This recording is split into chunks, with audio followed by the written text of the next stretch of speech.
Praise the Lord. அப்போஸ்தலர் 2ஆம் அதிகாரம் 39ஆம் வசனம் சொல்கிறது, வாக்குத்தத்தமானது உங்களுக்கும் உங்கள் பிள்ளைகளுக்கும் நம்முடைய தேவனாகிய கர்த்தர் வரவழைக்கும் தூரத்தில் உள்ள யாவருக்கும் உண்டாயிருக்கிறது.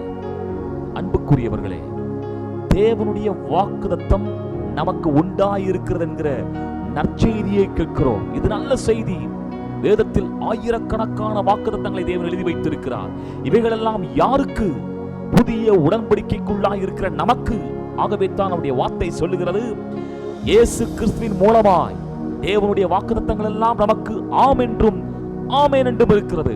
ஆகவே கர்த்தர் உங்களுக்கு கொடுத்த வாக்குத்தத்தங்கள் உங்கள் பிள்ளைகளுக்கு, உங்கள் சந்ததிக்கு தேவன் கொடுத்த எந்த வாக்குத்தத்தமும் அது மாறாதவைகளாய் இருக்கிறது. ஏனென்றால் தேவனுடைய வார்த்தைகள் வானமும் பூமியும் ஒளிந்து போனாலும் அது ஒளிந்து போகாது. அந்த வார்த்தை, அந்த வாக்குத்தத்தம் நிச்சயம் உங்கள் வாழ்க்கையில் நிறைவேறும். ஆம் பிரியமானவர்களே, அது ஒருபோதும் தரையிலே விழுந்து போவதில்லை. இந்த வார்த்தையின் மேலே நம்பிக்கையாயிருங்கள்.